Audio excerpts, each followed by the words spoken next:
Aujourd'hui, Nunursus nous présente le fameux laboratoire de peluchologie de l'Université de Montpellier. Dans la nature, l'ours a longtemps été considéré comme le roi des animaux. Mais dans le monde des peluches, il est sans conteste le roi des câlins depuis son apparition en Allemagne en 1902.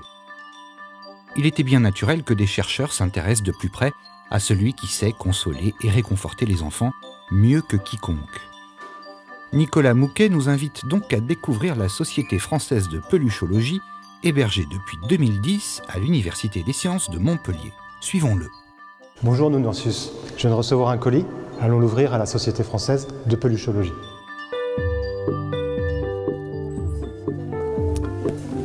Ici, c'est le centre de tri. Pour faire une collection, il nous faut des spécimens. Un colis de Chine, par exemple. Un colis de Chine. Oui. Attendez. Alors la première étape, bien sûr, c'est de savoir si c'est un ours en peluche.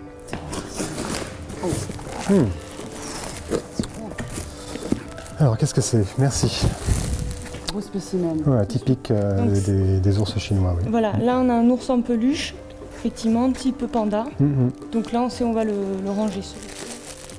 Voilà, donc une fois ce tri effectué, on va pouvoir commencer le travail de classification proprement dit. Allons-y. Ici, nous sommes au département mesure et analyse.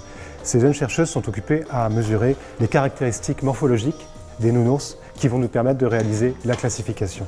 Mesdemoiselles, s'il vous plaît, j'ai reçu ce nounours, j'aimerais savoir si les poils sont synthétiques ou naturels. Très bien, on va analyser tout ça. Merci beaucoup. Bien sûr.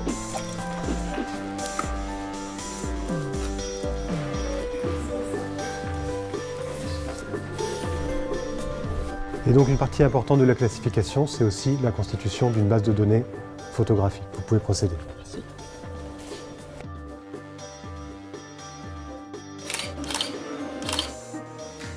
C'est bon, tout est dans la boîte. Parfait. Merci. Alors ici, on étudie l'histoire des nounours.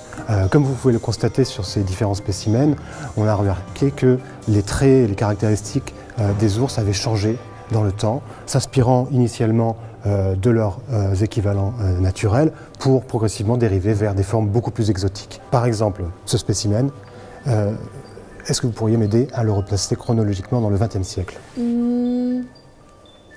Oh, les oreilles, truffe en forme de cœur, le logo, je dirais bisounours, qui date des années donc 80. Début des années 80, ouais. Début des années 80. Et ça, c'est Gros Chéri. Gros chéri. Gros Chéri. Très bien. Ici, c'est la partie que je préfère, celle de la classification proprement dite des nounours. Après avoir récolté tous ces traits, mesuré tous ces poils, nous sommes enfin capables de mettre toutes ces données ensemble et d'obtenir une classification des nounours. Classer des objets, par exemple ici, sur la base de leur couleur, est quelque chose d'assez facile. On peut le faire à la main. Regardez, deux nounours blancs, je les mets ensemble. Quand on commence à mélanger les traits et les caractéristiques, la classification devient beaucoup plus compliquée. À ce moment-là, on a besoin d'un ordinateur, d'un programme informatique pour pouvoir réaliser ce travail. Allez-y, Dr Zorg, faites-vous plaisir. En utilisant différents traits, par exemple, ici, ramenez-moi avec la posture. Voilà, les choses commencent à se mélanger un petit peu. Et au fur et à mesure qu'on va ajouter des éléments de classification, les accessoires, etc., la classification va devenir de plus en plus précise, mais bien sûr de moins en moins intuitive. Bon, merci Zorg. Très bien. Allez, ça, c'est fait.